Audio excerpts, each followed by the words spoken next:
Amados hermanos, que el Señor les bendiga, que el Señor les guarde. Les saluda su hermano Lisandro Gil y quien me acompaña en la lectura de los versículos, mi hermano Fernando Bonilla. En esta oportunidad nos reunimos otra vez a través de estos medios, de esta plataforma, para continuar con el estudio de nuestras doctrinas, las 16 doctrinas principales de las asambleas de Dios. En esta oportunidad vamos a estudiar la doctrina número 3, pero no quiero comenzar sin antes mencionarles, como ya les había mencionado en otras oportunidades, que si tienen alguna duda, alguna pregunta, con toda confianza y con todo el gusto del mundo, la pueden hacer en los comentarios o comunicándose a los teléfonos de nuestra iglesia. Usted nos puede hacer llegar sus dudas y con gusto le vamos a estar respondiendo. La doctrina de hoy, la doctrina número 3, la deidad de nuestro Señor Jesucristo.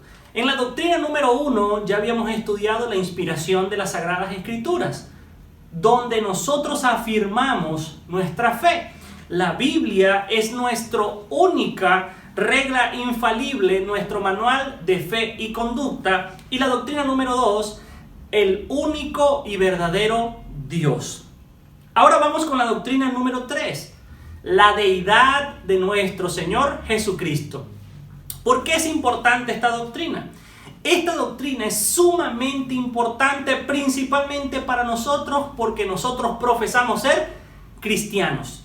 ¿Por qué profesamos ser cristianos? Porque la palabra cristiano significa seguidores de Cristo. ¿Y quién es Cristo sino el Mesías, el Hijo de Dios que vino al mundo para darnos salvación? Por lo tanto, es importante definir que Jesucristo es Dios para que nosotros podamos darle base y sustento a nuestra fe.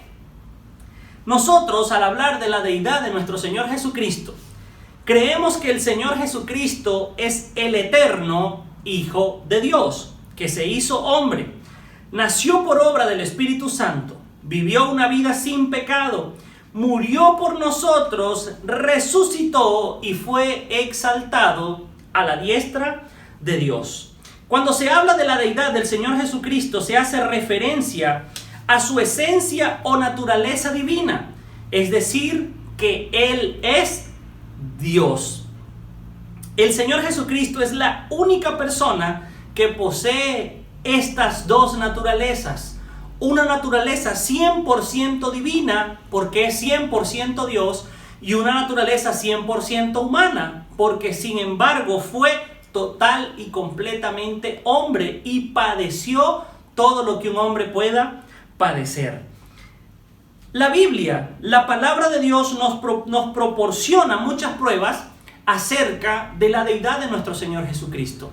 La principal de ellas está plasmada en los nombres que la misma Biblia o que los mismos escritores bíblicos le dieron a nuestro Señor Jesucristo. Por ejemplo, tenemos el primer y principal nombre que Él recibió al estar aquí en la tierra, que fue el nombre Señor. Tenemos un ejemplo en Hechos capítulo 2, versículos 34 al 36. Porque David no subió a los cielos, pero él mismo dice: dijo el Señor a mi Señor, siéntate a mi diestra, hasta que ponga a tus enemigos por estrado de tus pies. Sepa, pues, ciertísimamente toda la casa de Israel, que a este Jesús, a quien vosotros crucificasteis, Dios le ha hecho Señor y Cristo. Y dijo el Señor a mi Señor. Estas palabras fueran dichos por Pedro en Hechos capítulo 2, mencionando que David, hablando de este Señor Jesucristo, era puesto en el trono a espera de que sus enemigos fueran colocados en estrado de sus pies por el mismo Padre. Para un judío era lo más normal del mundo aceptar que el Padre era Dios. Por lo tanto, ellos fácilmente aceptaban la idea de Jehová, del Padre como Dios. Pero aceptar la idea de Jesucristo como Señor y Dios no era igual de sencillo. Por lo tanto, Pedro, inspirado y guiado por el Espíritu Santo, cita palabras de David, el mayor exponente de los reyes de Israel, al decir: dijo el Señor, hablando del Padre, a mi Señor, hablando del Hijo, siéntate hasta que yo ponga a todos tus enemigos por estrado de tus pies. Allí Pedro, utilizando palabras de David, colocó tanto al Padre como al Hijo en total señorío. Y de esta manera les presentó la idea a todos los que estaban allí y les dijo: este pues Jesucristo es al que ustedes crucificaron. Romanos capítulo 10 versículos 9 también nos da un poco de luz acerca de Jesucristo como nuestro Señor. Que si confesares con tu boca que Jesús es el Señor y creyeres en tu corazón que Dios le levantó de los muertos, serás salvo. Romanos, en el libro de Romanos se coloca una condición: confesar con nuestros labios, con nuestra boca, que Jesucristo es el Señor. No es suficiente con decir que Él es Hijo de Dios, o no es suficiente decir: está bien, yo reconozco que Él vivió o que Él murió. Es necesario confesarlo como nuestro Señor y Salvador, porque Él no solamente nos salvó, sino que Él también se ganó toda autoridad y dominio, por lo tanto es nuestro Señor. Romanos capítulo 14 versículo 9 dice: porque Cristo para esto murió y resucitó, y volvió a vivir, para ser Señor así de los muertos como de los que viven. Note usted como dice Romanos capítulo 14 versículo 9, que para esto murió Jesucristo. Él murió para llevar sobre sí los pecados, las deudas de la humanidad, y luego resucitar, pero no resucitar como si nada hubiera pasado, sino resucitar con señorío, tanto sobre los vivos como sobre los muertos. En estas tres citas bíblicas vemos cómo a Jesucristo se le da el título de Señor, no solamente de un Señor a modalidad de respeto, sino Señor de señorío, de autoridad, de gobierno. Este nombre implica soberanía, que Dios es el creador del universo y tiene el derecho a gobernarlo. Por temor a violar el mandamiento de no tomar el nombre de Dios en vano, los israelitas dejaron de pronunciar el nombre de Jehová y lo sustituyeron por el título Señor. Eso lo mencionamos en la doctrina pasada, en el único y verdadero Dios y los nombres de Dios. Y lo sustituyeron por el título Señor Adonai. Esto es hebreo. El título Señor en griego es Kurios, y Kurios es el título que los discípulos aplicaron a Jesucristo, lo cual era el equivalente al título Adonai en hebreo, que era aplicado directamente al Padre. Por lo tanto, este título, este nombre Señor, no solamente le da respeto, sino que le da un nivel de autoridad y soberanía en igualdad para con el Padre. El segundo nombre dado a nuestro Señor Jesucristo lo vamos a leer en el libro de Juan, capítulo 1, versículos 1 al 3, que es el nombre el Verbo. En el principio era el Verbo, y el Verbo era con Dios, y el Verbo era Dios. Este era en el principio con Dios. Todas las cosas por Él fueron hechas, y sin Él nada de lo que ha sido hecho fue hecho. Note usted aquí la expresión es verbo. Cuando hablamos de verbo, nosotros de pronto nuestra mente puede ir a nuestras épocas escolares o de estudio, cuando estudiábamos materias como castellano o lenguaje, lengua o literatura, donde nos hablaban que el verbo era la acción de la oración. Las oraciones estaban compuestas por sujeto, verbo y predicado. El verbo es la acción, el motor, el movimiento de la palabra del Señor. Y Juan en su carta describe como en Juan capítulo 1, versículos 1 al 3, que Jesucristo era el Verbo. Él era Dios, era con Dios y era igual a Dios. Por lo tanto, Jesucristo en esta expresión, el Verbo, recibe el término de que Él es la sustancia de la acción de la palabra de Dios, que Él es sabiduría y creación.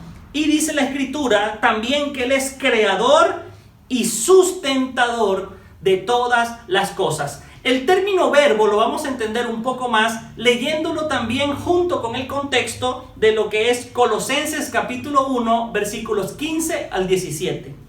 Él es la imagen del Dios invisible, el primogénito de toda creación, porque en él fueron creadas todas las cosas, las que hay en los cielos y las que hay en la tierra, visibles e invisibles, sean tronos, sean dominios, sean principados, sean potestades.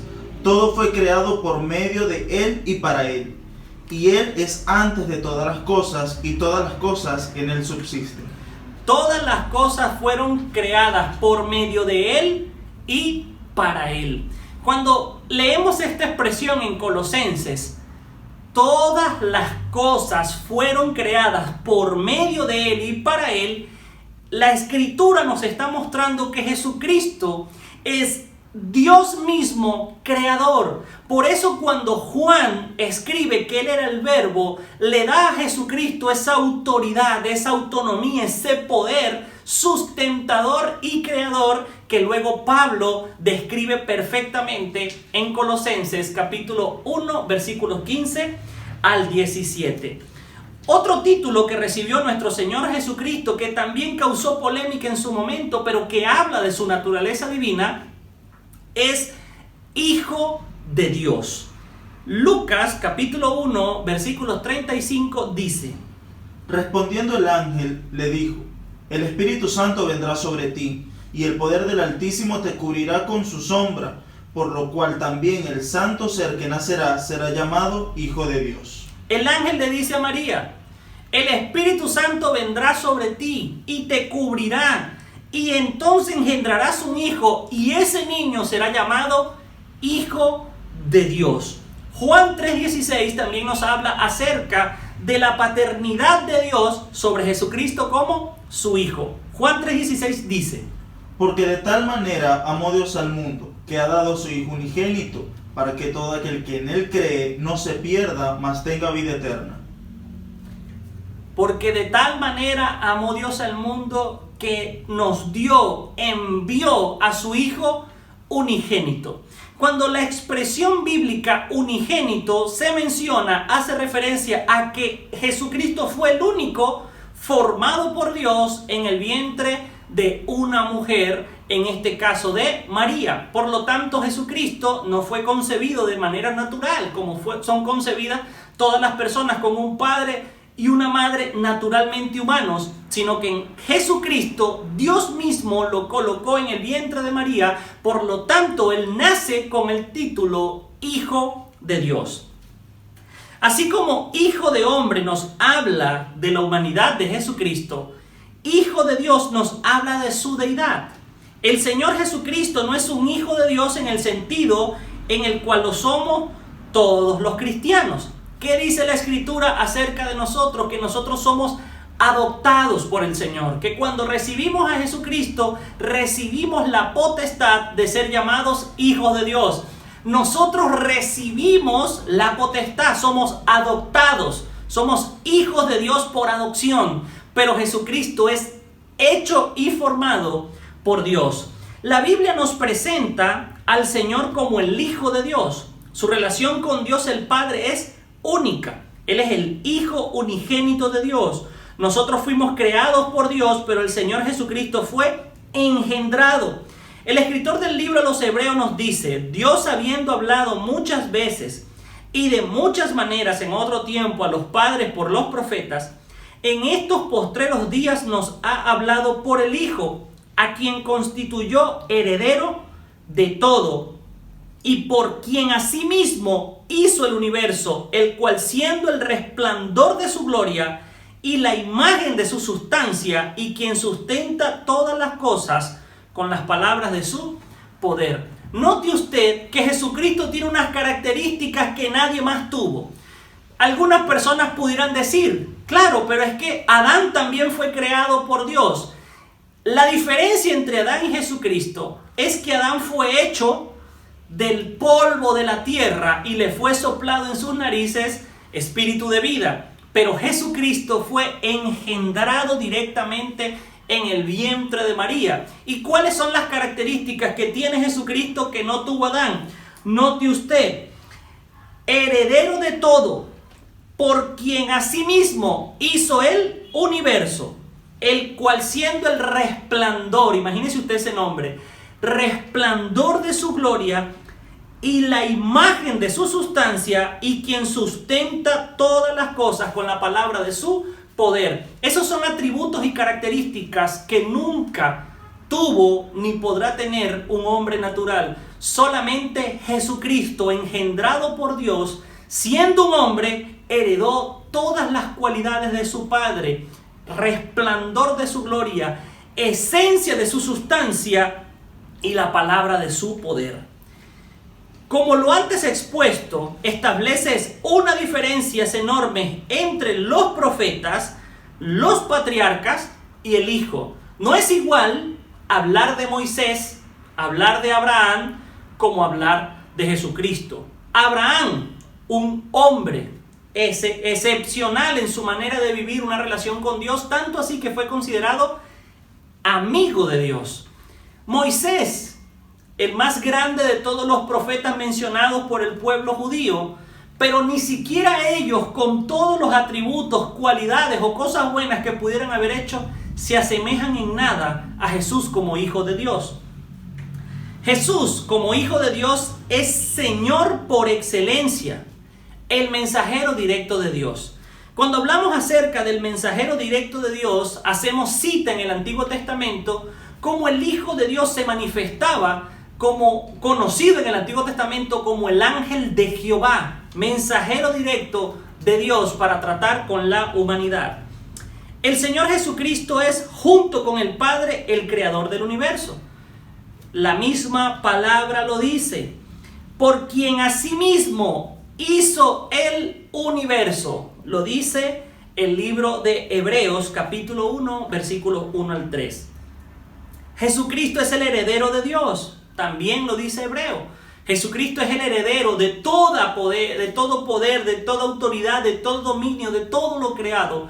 Él es el heredero principal del Padre. El Señor Jesucristo no solo es el resplandor de la gloria de Dios, sino que comparte con Dios la misma esencia, sustancia y naturaleza. Cuando nosotros estuvimos hablando acerca de los atributos comunicables de Dios, hablábamos de que hay atributos que nosotros heredamos del Padre: amor, justicia, sabiduría, conocimiento, inteligencia. Pero hay atributos que Él no compartió con nadie, con ninguno de los seres humanos, que son dominio, soberanía, deidad, omnipotencia, omnipresencia. Pero de Jesucristo la palabra dice que Él tiene la misma esencia de Dios. Por lo tanto, la misma Escritura dice que así como Jesucristo es un hombre, también es Dios, porque la esencia de la plenitud de Dios está en Él. Dios testificó su paternidad sobre el Señor Jesucristo. Entonces, no podemos afirmar solamente que Jesucristo es el Señor porque los seres humanos lo reconocieron como Señor, como Hijo de Dios, como el Verbo. Pero para añadir a esto, tenemos que el mismo Padre lo menciona, lo cita y lo llama como su Hijo. Cuando Jesucristo fue bautizado, el Padre le llamó Hijo. Mateo capítulo 3, versículo 17. Y hubo una voz de los cielos que decía: Este es mi Hijo amado, en quien tengo complacencia. Este es mi Hijo amado. Note usted, esta es una de las pocas citas bíblicas donde podemos encontrar Padre, Hijo y Espíritu Santo manifestados en el mismo escenario. Jesucristo se está bautizando en el Jordán, siendo bautizado por Juan el Bautista.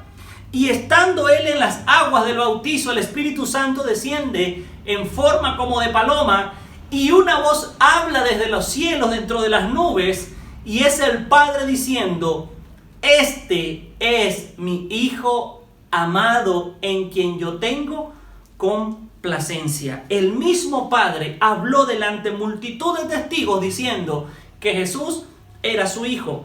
Tenemos otro momento en el cual el Padre también menciona a Jesucristo delante de testigos como su Hijo, y es en el monte de la transfiguración. Mateo capítulo 17, versículo 5.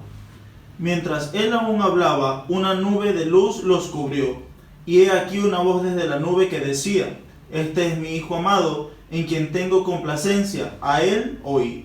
Ahí estaba Jesucristo, transfigurado, mostrando su poder y su gloria delante de los discípulos. Y dice la Escritura que se presentan dos hombres junto a él. En aquel momento Moisés y Elías, y la voz del Padre diciendo: este es mi Hijo amado, a él oíd. Este evento de la transfiguración es sumamente importante, porque ¿quiénes estaban allí? Moisés y Elías, los dos hombres del Antiguo Testamento más admirados por los judíos. Moisés por ser aquel hombre legislador que recibió las leyes que Dios envió para sus hijos, y Elías por ser el profeta que hacía descender fuego del cielo. Allí estaban representados la ley y los profetas. Pero delante de Jesucristo el Padre dijo: a él oíd. Todo el Antiguo Testamento, la ley representada por Moisés y los profetas representados por Elías, daban paso a Jesucristo como el Hijo de Dios, y el Padre diciendo: a él oíd. Tercer punto de la forma en que nosotros podemos saber o reconocer la deidad de nuestro Señor Jesucristo. El Señor Jesucristo mismo declara y reconoce su relación con Dios. Ya no solamente eran los discípulos, los apóstoles o los profetas que decían que Él era el Hijo de Dios. Ya ni siquiera era que el Padre decía que Él era el Hijo de Dios, sino que ahora el mismo Jesucristo se atribuía a sí mismo la autoridad, la soberanía, el poder y el dominio de ser Hijo de Dios. En Juan capítulo 17, versículos 1 y 2, leemos cómo Jesucristo llama a Dios Padre. Estas cosas habló Jesús, y levantando los ojos al cielo dijo: Padre, la hora ha llegado. Glorifica a tu Hijo, para que también tu Hijo te glorifique a ti, como le has dado potestad sobre toda carne, para que dé vida eterna a todos los que le diste. Note usted la diferencia, porque muchos pueden decir: ok, pero es que cualquiera llama a Dios Padre. Nosotros sabemos que hay personas que sin tener ningún tipo de relación o filiación con Dios, o no siguen sus mandamientos, o no obedecen sus estatutos, dicen: claro, Dios es mi Padre. Pero Jesucristo fue el primero que lo nombró con aquella propiedad de decir: Él es mi Padre. Las personas en aquel tiempo tendían a tener temor, un temor reverente de dirigirse al Padre. Pero sin embargo Jesucristo hablaba con Él en primera persona y le decía: Padre, devuélveme aquella gloria que una vez tuve contigo. Jesucristo hablaba de manera personal, hablando de que había una relación directa entre el Padre y Él. Jesucristo también habla de que el Padre y Él trabajan de la misma manera. Dice que trabajan juntos. Juan capítulo 5, versículo 17. Y Jesús les respondió: Mi Padre hasta ahora trabaja y yo trabajo. Note usted, Jesucristo otra vez le llama Padre, pero no dice el Padre, o Dios, o Jehová, dice mi Padre, sentido de pertenencia. Y las cosas que su Padre hace, Él también las hace. Por eso dice: mi Padre hasta hoy trabaja, entonces yo también trabajo. Porque ¿qué es lo que hace el Hijo sino lo que ve hacer al Padre? Ahora, Jesucristo también reconoce y declara que vivió con Él en la eternidad. Añadido a esto, dice que comparten la gloria. Note usted, la Escritura dice que Dios es un Dios celoso que no comparte su gloria con nadie. Pero sin embargo Jesucristo declara con sus propias palabras que Él ha habitado en la eternidad con Dios y que comparten la gloria. Juan 17:5. Ahora pues, Padre, glorifícame tú al lado tuyo, con aquella gloria que tuve contigo antes que el mundo fuese. Glorifícame tú con aquella gloria que tuve contigo antes de que el mundo fuese. Ese solo versículo nos da cualquier cantidad de información. Jesús le dice: Padre, soy tu Hijo, tú eres mi Padre. Glorifícame tú. Su gloria venía del Padre en aquella gloria que tuve contigo. Por lo tanto, Jesús y el Padre compartían la gloria antes de que el mundo fuese.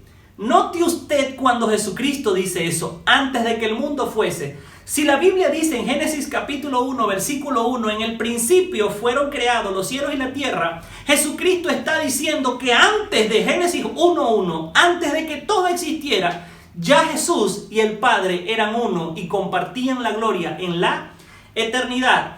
Y ahora usted se preguntará, pero ¿cómo es posible que el Padre, que el Hijo compartan la gloria y estén juntos en la eternidad? Vamos a leer este versículo que simple y llanamente, de formas claras y precisas, nos da la respuesta.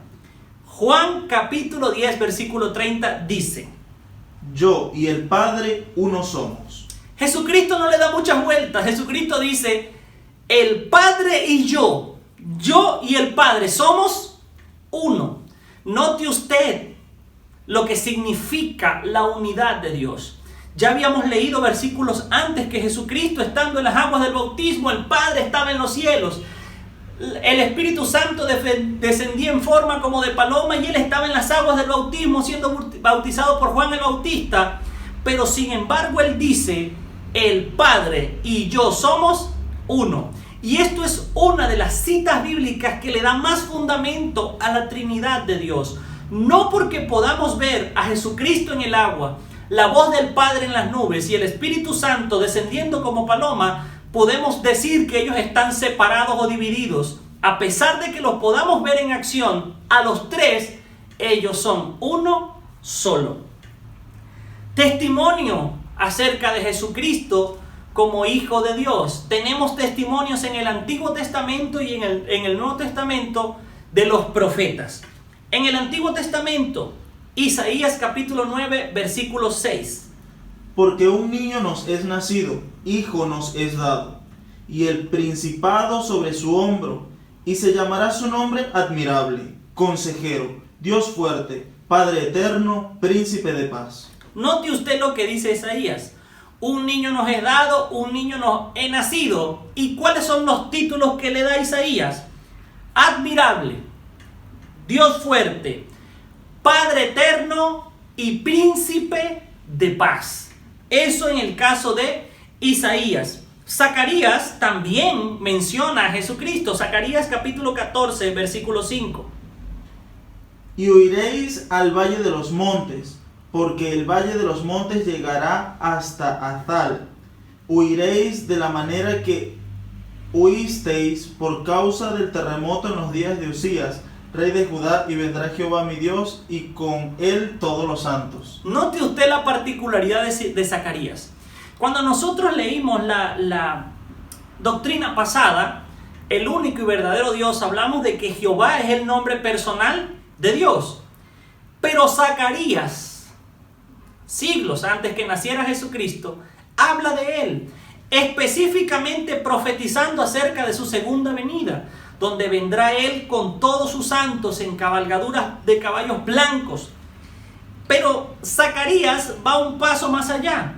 Zacarías todavía no sabía en aquel momento cuál iba a ser el nombre de él. No sabía que se iba a llamar Jesús, no sabía que de pronto iba a ser de Nazaret, pero sabía que el Mesías vendría. Por lo tanto, el título y el nombre que le da es Jehová. Lo coloca en el lugar y la posición de Dios, porque aunque Zacarías no se sabía el nombre personal que él tendría al nacer de María, sabía que iba a ser Dios. Por lo tanto, él dice: y vendrá Jehová con todos sus santos. Y por último, Juan el Bautista, el que lo bautizó. Juan el Bautista testificó que Jesús era el Hijo de Dios. Juan capítulo 1, versículo 34. Y yo le vi, y he dado testimonio de que este es el Hijo de Dios. Note usted, y yo le vi y he dado testimonio que Él es el Hijo de Dios. Juan el Bautista fue el que dijo: yo los bautizo en agua, pero detrás de mí viene uno del cual yo no soy digno ni siquiera de llevar su calzado, y Él los bautizará en Espíritu Santo y fuego. Y para culminar con la clase de hoy, esta primera parte de la doctrina número 3, vamos a hablar acerca de la exaltación. Exaltación de Jesucristo. Dios le dio un nombre que es sobre todo nombre y lo exaltó a su diestra en el trono. Filipenses capítulo 2, versículos 9 al 11. Por lo cual Dios también le exaltó hasta lo sumo, y le dio un nombre que es sobre todo nombre, para que en el nombre de Jesús se doble toda rodilla de los que están en los cielos, en la tierra y debajo de la tierra, y toda lengua confiese que Jesucristo es el Señor, para gloria de Dios Padre. Note usted, le dio un nombre que es sobre todo nombre, lo exaltó hasta lo sumo. Y en ese nombre, en el nombre de Jesús, se debe doblar toda rodilla en la tierra, debajo de la tierra, en los cielos, para gloria del Dios Padre. Por lo tanto, Jesucristo, podemos hasta ahora ir definiendo que la Biblia da bases suficientes para declarar y creer que Jesucristo es Dios. Aunque muchas otras religiones o de pronto sectas intenten poner a Jesucristo como tan solo un hombre, podemos nosotros con la Biblia sustentar que Él es Dios. Cuando alguien nos dice, pero es que Jesucristo fue un hombre. Sí, Jesucristo fue un hombre, pero no por eso dejó de ser Dios, el Hijo de Dios, el único heredero de nuestro Padre Celestial. Así que hasta hoy llegamos, hasta este momento, llegamos con esta doctrina del día de hoy. La parte 1 de la doctrina 3, la deidad de nuestro Señor Jesucristo. Lo invitamos para que nos acompañe en la segunda parte, donde vamos a hablar acerca de sus atributos, el testimonio de sus discípulos y prerrogativas divinas de Jesús como Hijo de Dios. Que el Señor les bendiga.